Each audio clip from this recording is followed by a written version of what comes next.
retrospectiva 2013 de hoje, vamos mostrar investigações, julgamentos e condenações que foram notícia durante o ano. A mais alta corte do país decretou a prisão de envolvidos no caso que ficou conhecido como Mensalão. Na Câmara dos Deputados, a polêmica foi instalada com um parlamentar que foi detido, mas que não foi cassado. E em São Paulo, um esquema de corrupção que teria desviado cerca de R$500 bilhão pode ter envolvido o primeiro escalão do governo estadual.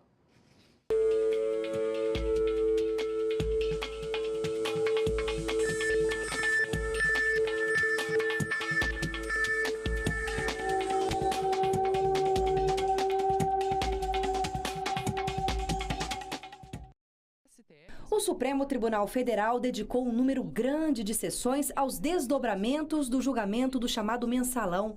Os 25 condenados entraram com recursos. Os embargos de declaração foram usados para esclarecer contradições, omissões ou dúvidas na sentença, como a pena e como ela seria cumprida.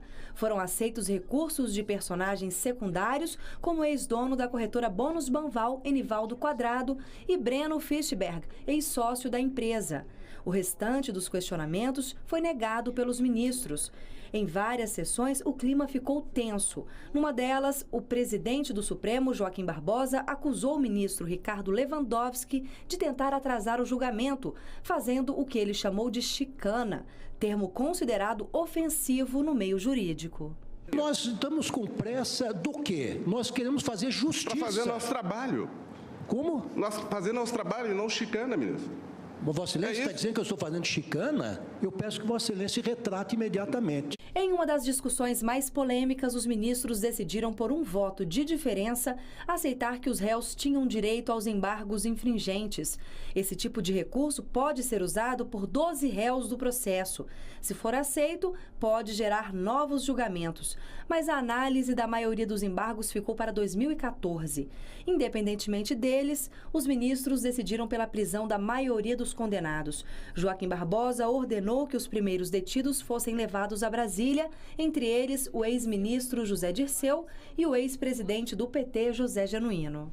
O cumprimento da pena em regime semiaberto tem que ser feito no domicílio do réu.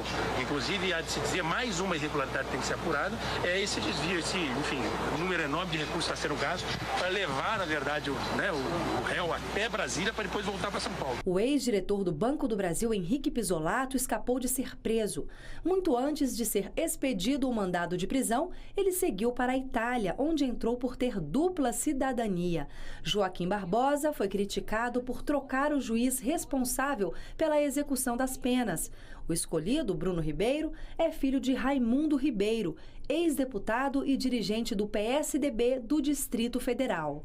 Enquanto decidia sobre o destino de quem ainda não foi preso, a corte encerrou o ano com o debate sobre a situação de quem já está na cadeia. José Dirceu pediu autorização para trabalhar em um hotel em Brasília com um salário de R$20 mil. José Genuíno solicitou cumprir a pena em casa para seguir tratamento contra uma doença cardíaca. Roberto Jefferson também reivindicou ao Supremo prisão domiciliar para cuidar da saúde.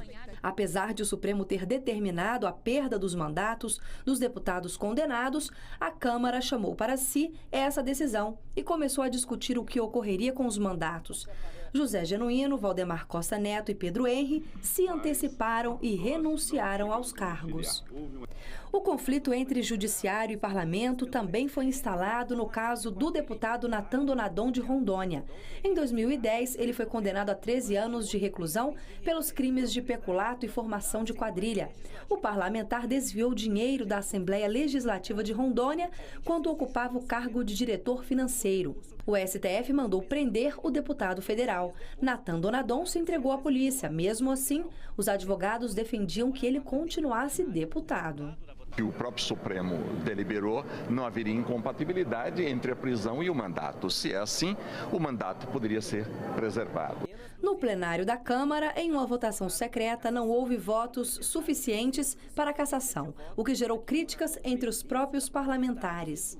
É aceitável que um deputado que esteja preso por sentença judicial transitada de julgado continue com o mandato. Depois da votação, o presidente da Casa, Henrique Eduardo Alves, determinou o afastamento de Donadon e a convocação do suplente. O STF acatou o mandado de segurança que pedia a perda de mandato de Donadon. O caso dele e dos deputados condenados no Mensalão serviriam de gancho para que o Senado aprovasse uma proposta de emenda à Constituição estabelecendo a perda automática de mandatos se o parlamentar for condenado definitivamente por crimes contra a administração pública ou por improbidade administrativa. Mas a proposta ainda precisa ser aprovada na Câmara. Outros políticos também entraram na mira da Justiça neste ano. A Polícia Federal e o Conselho Administrativo de Defesa Econômica, o CAD, investigam a denúncia de um esquema de formação de cartel e pagamento de propina em contratos do metrô nos governos paulistas de Mário Covas, Geraldo Alckmin e José Serra. Foi aberta também uma comissão parlamentar de inquérito para apurar as denúncias na Câmara de Vereadores de São Paulo. O caso veio à tona a partir de documentos da empresa Siemens, que diz ter feito parte do conluio junto com outras empresas, como a Alstom. A Alstom não participa de cartel, não vê indícios de formação de cartel. Portanto, eu não posso dizer sobre supostas empresas que participaram de algo do qual nós não participamos. Segundo um ex-executivo do grupo, Everton Reinheimer, o esquema teria envolvido também políticos do PSDB, como os secretários do governo paulista José Aníbal, Edson Aparecido dos Santos e Rodrigo Garcia.